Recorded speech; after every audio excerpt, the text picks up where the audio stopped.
თბილისის საქალაქო სასამართლოში გზის გადაკეტვის საბაბით დემონსტრანტებისთვის ადმინისტრაციული პატიმრობის შეფარდება გრძელდება. დღეს პროტესტის აქტიურ მონაწილეს ლაშა კაციას მოსამართლე თორნიკე კაპანაძემ გზის გადაკეტვის ბრალდებით 4-დღიანი პატიმრობა შეუფარდა. მოსამართლე თორნიკე კაპანაძემ ამავე ბრალდებით 4 დღით ციხეში გაუშვა ქართული სპორტის ქომაგების ერთ-ერთი დამფუძნებელი და სუმოს კომენტატორი ამირან ურუშაძე. ურუშაძის ადვოკატი მიხეილ ზაქარიაშვილი წერს, რომ მისი დაცვის ქვეშ მყოფი პირის სულ რამდენიმე წუთით გადავიდა გზაზე პოლიციელის მითითების მოსასმენად და ეს ქმედება გზის გადაკეტვაც ჩაითვალა. ასევე საპროტესტო მარშებზე გზის გადაკეტვის საბაბით ენერგეტიკის სპეციალისტი ლევან ხმიადაშვილი სამართალ დამრღვევად ცნეს, თუმცა მას მოსამართლე მანუჩარ ცაცუამ მხოლოდ სიტყვიერი შენიშვნა მისცა. ლევან ხმიადაშვილს 31 იანვარს და 7 თებერვალს საპროტესტო მარშების დროს გზის გადაკეტვას ედავებოდნენ. გარდა ამისა, დღეს მოსამართლე მანუჩარ ცაცუამ 18 დეკემბერს რუსთაველზე ტროტუარზე დგომის საბაბით ცესილი ბუთხუს 3-დღიანი ადმინისტრაციული პატიმრობა შეუფარდა. გადაწყვეტილებას ის სასამართლო ჭიშკართან ელოდებოდა, რომლის გამოცხადების შემდეგაც დემონსტრანტმა 112-ში თავად დარეკა. სულად აბსურდია, ვინც მე ტროტუარის გადაკეტვის გამო გვიჭერენ.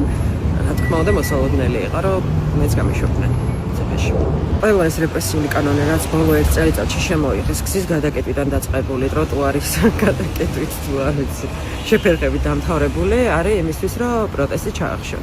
ადამიანები დააშინონ ციხით, ჯარიმებით, ყველაფერი სცადეს და ანუ ვერც კი წარმომდგენია ტროტუარის იქით კიდე რა უნდა აგვიკრძალოს მართლა ხეზე თუ აგვიშვებენ აცი. და ისო დაშინება და ტერორია ეს ადამიანების ფსიქოლოგიური გატეხვა რა პროტესტი შეწყდეს. ადამიანები ვინც ახლა იქ დგანან, რაც ტროტუარის შესახებ კანონი მიიღეს, ყველას აქვს გააზრებული, რომ ნებისმიერ დროს შეიძლება დააპატიმრონ.